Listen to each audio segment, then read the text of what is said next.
picture with you. And I'm like, okay, but just say you're gonna see my show so other girls see that you're taking a picture with me.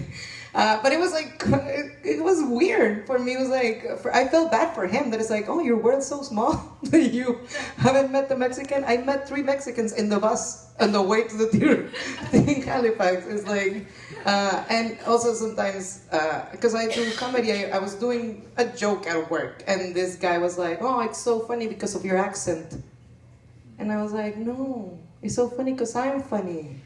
It's so funny because I went to school to be funny. Like, it's not that. Don't like put down my work because I have an accent or because I look some way. Or I would always tell people when I do well, they're like, why are you doing so well? And they envious, and I'm like, oh, it's my brown privilege.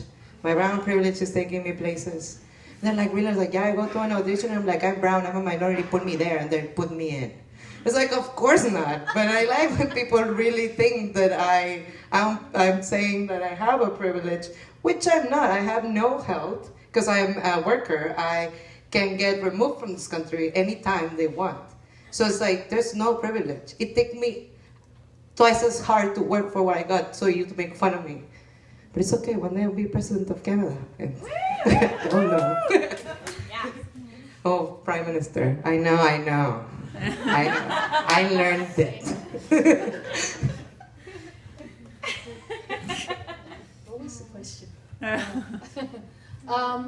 Racism. You know, it's been around so long. It's like a container of milk, I guess, right? It's just there.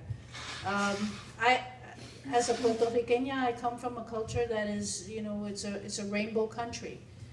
So I came from a rainbow country before I joined the rainbow community. All I know is rainbow, right? We're from, you know, the darkest black to the blonde blue-eyed. And I've experienced it actually amongst Latinos as much as I've experienced it amongst, you know, gringos, sorry. You know, so I'm too Latin to be white, and I'm too white to be Latin in a lot of spaces. And it's probably a sad thing that it just is for me.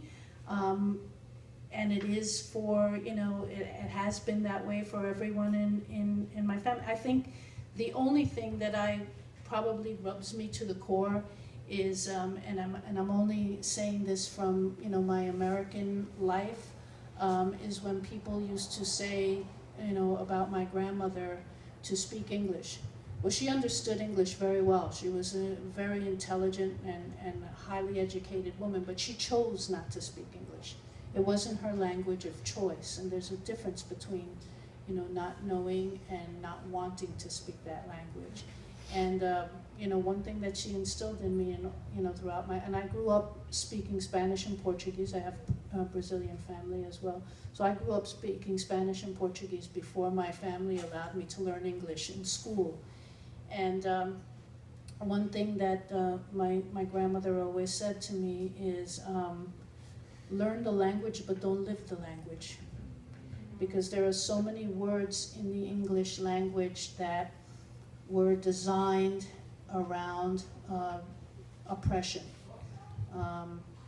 For instance, in English, and I won't get into it hugely, but in English, the word maybe is one word. It is not in any other language.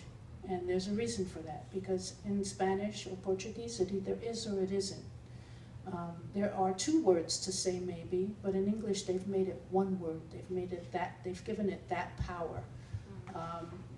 And so that just speaks of the danger of speaking English and learning English to the point of where you absorb the English.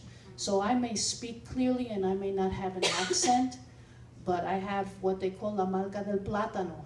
Inside, I think and speak Spanish.